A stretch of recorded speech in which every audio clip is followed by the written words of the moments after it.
नमस्कार। मैं श्रीमती प्रेम परिहार, सहायक आचार्य, राजकीय बांगड़ महाविद्यालय डीडवाना। ऑनलाइन क्लास के अंदर हम पढ़ रहे हैं विनिमय साध्य विलेख, अवधारणाएं एवं तत्व। इसके अंतर्गत हम पढ़ रहे हैं यथाविधि धारक के विशेषाधिकार, और यह बीकॉम पार्ट सेकंड के पेपर सेकंड में पढ़ाया जाता है। यथाविधि धारक के विशेषाधिकार। विनिमय साध्य विलेख अधिनियम 1881 को विनिमय धाराओं के अंतर्गत यथाविधि धारक को अनेक अधिकार प्राप्त होते हैं, जैसे कि दोष मुक्त स्वामित्व। यथाविधि धारक को अपने सभी पूर्ववर्ती पक्षकारों से विलेख का दोष मुक्त स्वामित्व प्राप्त होता है। अपूर्ण विलेख में भी भुगतान का अधिकार। अधिनियम के अनुसार यदि कोई व्यक्ति अपूर्ण विलेख भी हस्ताक्षर करके आदाता को सौंप रहा है तो धारक को पूर्ण अधिकार होता है कि धारक हस्ताक्षरकर्ता के विरुद्ध विलेख में लिखित राशि प्राप्त करे, चाहे धारक द्वारा उसमें ज़्यादा राशि ही क्यों न लिख दी गई हो, बशर्ते कि विलेख में कानूनन पर्याप्त मुद्रांक लगा हुआ हो। अपूर्ण विलेख का यथाविधि धारक विलेख में पाने वाले का नाम, भुगतान की राशि तथा तारीख नहीं लिखा होने पर स्वयं को पूर्ण करने का अधिकारी है। पूर्ववर्ती पक्षकारों का भुगतान दायित्व। अधिनियम की धारा 36 के अनुसार जब तक विनिमय साध्य विलेख का भुगतान नहीं हो जाता तब तक बिल को सभी पूर्ववर्ती पक्षकार, लेखक, स्वीकारकर्ता तथा सभी पृष्ठांकनकर्ता यथाविधि धारक के प्रति भुगतान के लिए उत्तरदायी रहते हैं। प्रत्येक धारक यथाविधि धारक होता है। कानून के अनुसार प्रत्येक विलेख का धारक यथाविधि धारक होता है जब तक कि यह सिद्ध न हो जाए कि धारक यथाविधि धारक नहीं है। अवैधानिक प्रतिफल के बदले में प्राप्त विलेख के धारक को सिद्ध करना पड़ेगा कि वह यथाविधि धारक है। कल्पित नाम से देय विलेख। अधिनियम के अनुसार यदि विलेख लेखक के आदेशानुसार किसी कल्पित नाम से देय हो तथा उसी के द्वारा पृष्ठांकित किया गया हो तो विलेख का स्वीकारक यथाविधि धारक के विरुद्ध यह वाद नहीं उठा सकता कि वह नाम कल्पित था। विलेख की सुपुर्दगी कपट के आधार पर या खोने की दशा में।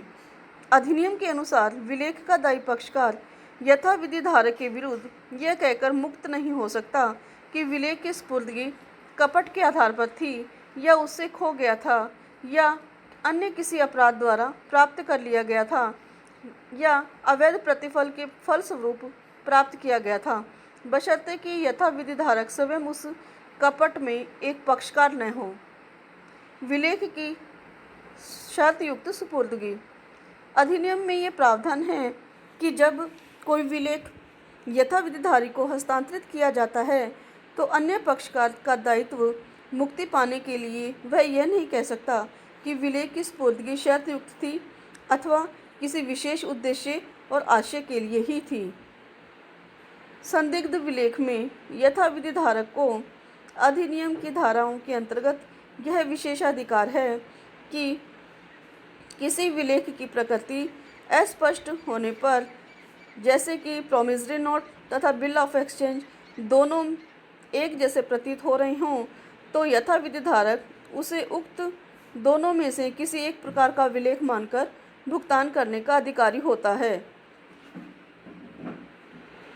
जालसाजी से दायित्व। यथाविधि धारक विनिमय साध्य विलेख की जालसाजी के दायित्व से मुक्त रहता है यदि विलेख प्रतिफल के बदले तथा सद्विश्वास में प्राप्त किया गया हो तो वह उस स्वयं जालसाजी के पक्षकार नहीं अगर होता है तो ऐसी स्थिति में वह जालसाजी के दायित्व से मुक्त होता है। विधि मान्यता से इनकार पर रोक। अधिनियम के अंतर्गत यथाविधि धारक को कोई भी पूर्ववर्ती पक्षकार विलेख की विधि मान्यता से इनकार नहीं कर सकता। पृष्ठांकन करने की क्षमता को चुनौती नहीं। अधिनियम के अंतर्गत यथाविधि धारक को यह विशेषाधिकार है कि उसके द्वारा वाद प्रस्तुत करने की दशा में अदाता को पृष्ठांकन करने की क्षमता अथवा कोई अधिकार भी पूर्ववर्ती पक्षकार को चुनौती नहीं दे सकता है। पृष्ठांकनकर्ता पूर्व पक्षकारों की अनुबंध क्षमता को नकार नहीं सकता। अधिनियम में ये प्रावधान किया गया है कि कोई भी विलेख बिना प्रतिफल के लिखा जाता है, स्वीकार किया जाता है और हस्तांतरित किया जाता है, तो ऐसे विलेख से संबंधित पक्षकारों का भुगतान का कोई दायित्व उत्पन्न नहीं होता, क्योंकि बिना प्रतिफल के अनुबंध ही व्यर्थ हो जाता है। परंतु यदि ऐसा विलेख किसी यथाविधि धारक के पास पहुंच जाता है, तो यथाविधि धारक को किसी भी पूर्व पक्षकार से भुगतान वसूल करने का विशेषाधिकार है। धारक तथा यथाविधि धारक में अंतर। धारक का अभिप्राय विनिमय साध्य विलेख अधिनियम की धारा 8 में परिभाषित किया गया है, जबकि यथाविधि धारक की परिभाषा अधिनियम की धारा 9 में दी गई है। आवश्यकता। धारक के लिए जरूरी नहीं है कि वह विलेख का यथाविधि धारक हो, जबकि यथाविधि धारक को विनिमय साध्य विलेख का धारक होना बहुत जरूरी है।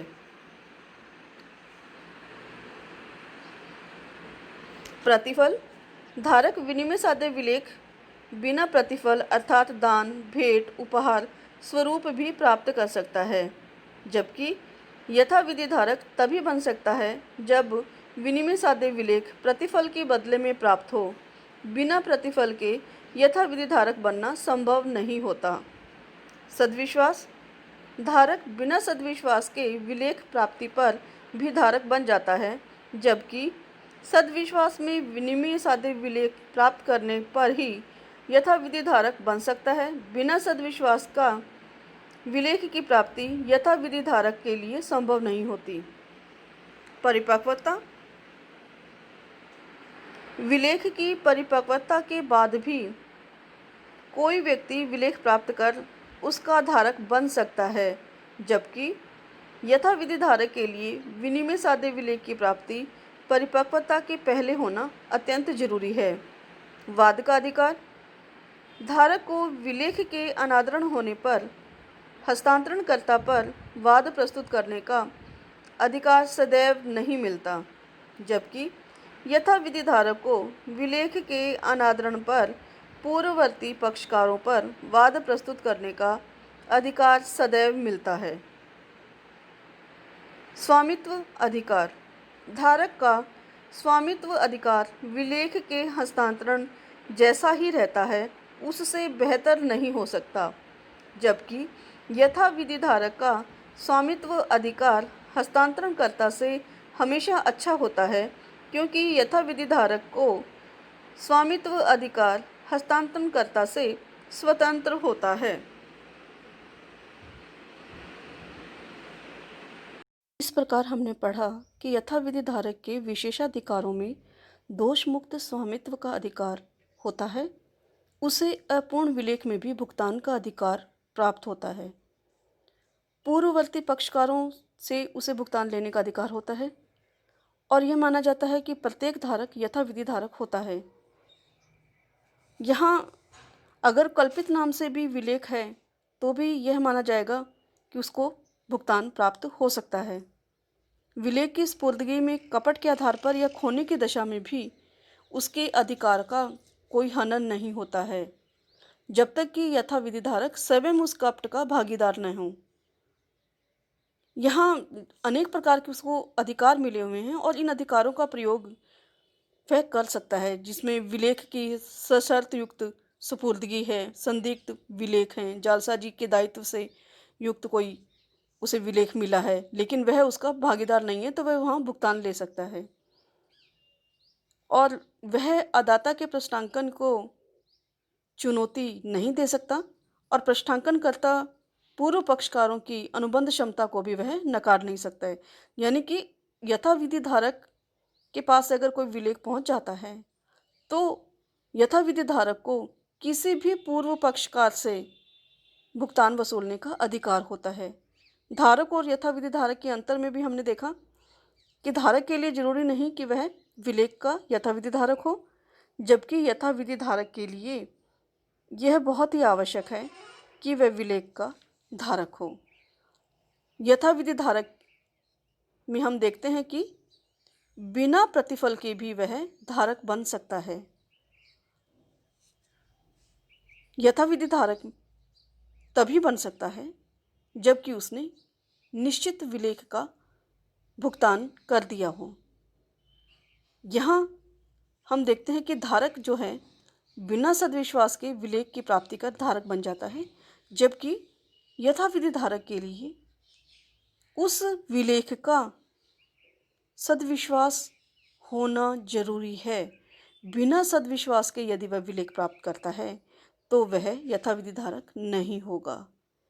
ये मुख्य मुख्य इसके अंतर हैं, जिसमें परिपक्वता का भी हमें ध्यान रखना है कि परिपक्वता के बाद भी यदि कोई विलेख प्राप्त करता है तो वह उसका धारक तो बन सकता है, लेकिन यथाविधि धारक बनने के लिए यह जरूरी है कि विनिमय साध्य विलेख परिपक्वता से पहले का हो और धारक को विलेख के अनादरण होने पर हस्तांतरणकर्ता पर वाद प्रस्तुत करने का भी अधिकार मिल जाता है। जबकि यथाविधि धारक में हम देखते हैं कि विलेख के अनादरण से पूर्ववर्ती पक्षकारों पर वाद प्रस्तुत करने का सदैव उसका अधिकार बना रहता है। तो ये दोनों अंतर मुख्य रूप से हमें ध्यान में रखने हैं।